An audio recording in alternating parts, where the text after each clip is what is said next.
all time. Exactly, no question. right. But she only has this chance to pass Groff for the all-time consecutive weeks at #1, because I don't even think Serena could go 3.5 weeks, 3.5 years at #1 again. What is it that makes Kerber, because we hear so much about her emotional maturity. She wins at Australian. She feels so much pressure, and she's bounced in the first round of the French and then comes storming back to the final at Wimbledon. What have you guys noticed about the way she's able to recalibrate? Well, she had to get used to being a Grand Slam champion, and that takes a fair bit of getting used to. I wouldn't think so. I wouldn't know. Neither would I, right? But she did. She made that adjustment. That's why I was so pleased at how well she did at Wimbledon. But we saw her fighting that at the tail end of the second set today. Just starting to get a little more frustrated because Kvitova was playing a little bit better, but she put a lid on it. And that's the important thing. And that allowed her to win in straight sets rather than going to a dark place, heading downhill very quickly and perhaps losing that match, which she may well have done a couple of years ago. And when you don't go down a dark place, then you can really work on your technique and how you play points. And we saw her tonight hit some of her usual great shots. We saw her be very athletic on return of serves and saw her be really pretty safe. She didn't make a lot of unforced errors, and this is a great rally. Look, Radwanska does as well. Look at it. She's down with her bum on the ground. Her right hand is on the ground, and then she forces Kvitova into the air.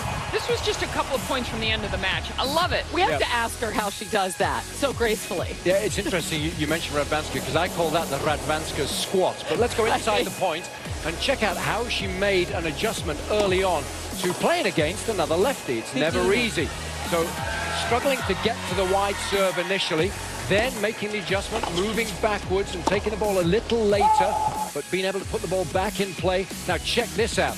Look at the athletic ability here, the ground reaction force that takes her off the court mid-shot, Pammy. How's that? Well, I love that we've just seen her with her bum on the court, one of the last points of the match, and this time we see her about 2 feet above the court hitting the return of serve. One of the other adjustments I think she made, she's on set with us, so she'll tell us momentarily, but she kept her targets well inside the court, knowing that Kvitova tends to make a lot of unforced errors, so very intelligent tennis.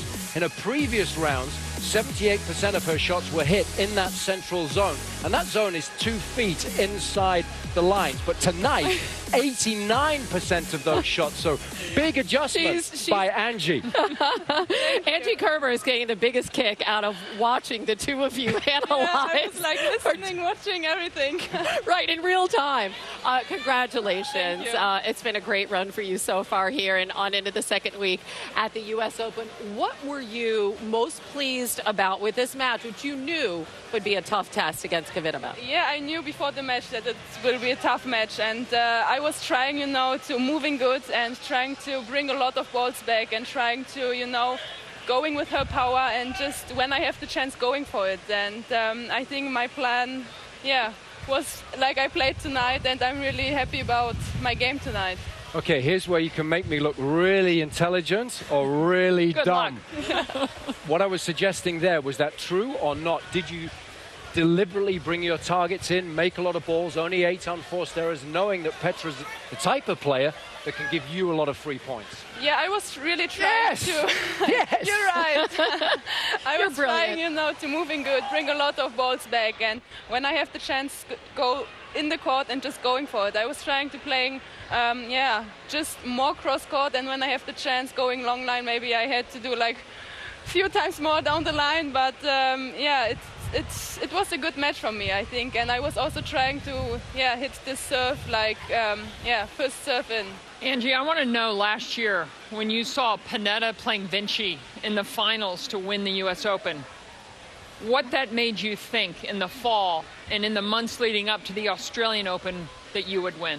Actually, I was watching the final at home, and it was a great final from both of them. I didn't see the match against Serena like the semis, but I think she played great. I heard that.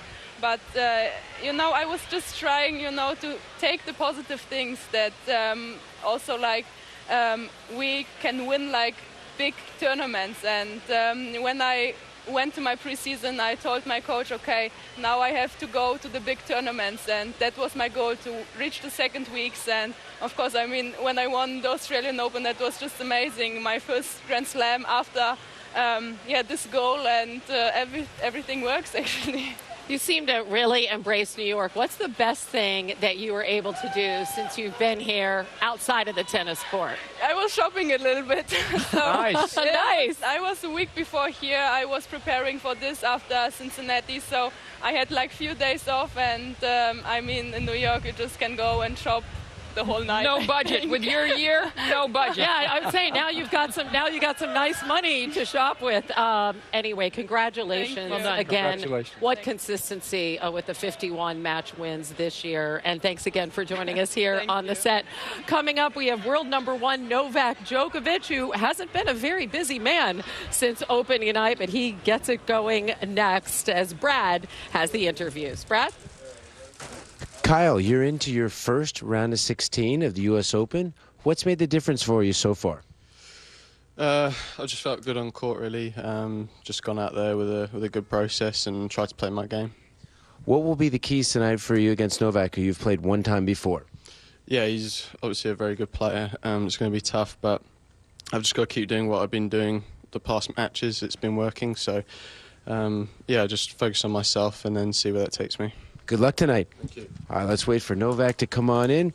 Novak, 4 games in 4 days. Have you had to change your practice? And, did you get any practice matches in? Well, I miss tennis, to be honest, and I look forward to playing a good match today against Kyle. That is obviously a very young and promising player, but he's been now established into top 50, top 40 of the world, and he's coming up, and he's got a lot of confidence on the course, so it should be a good one. What will be the keys for you tonight in establishing this match? Just starting off with the right intensity, I guess, and enjoying the Arthur Ashe night session. Good luck tonight, buddy.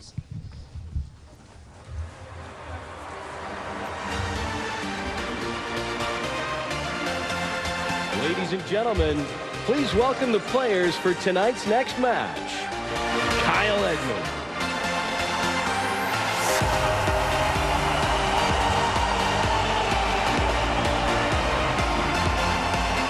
And Novak Djokovic.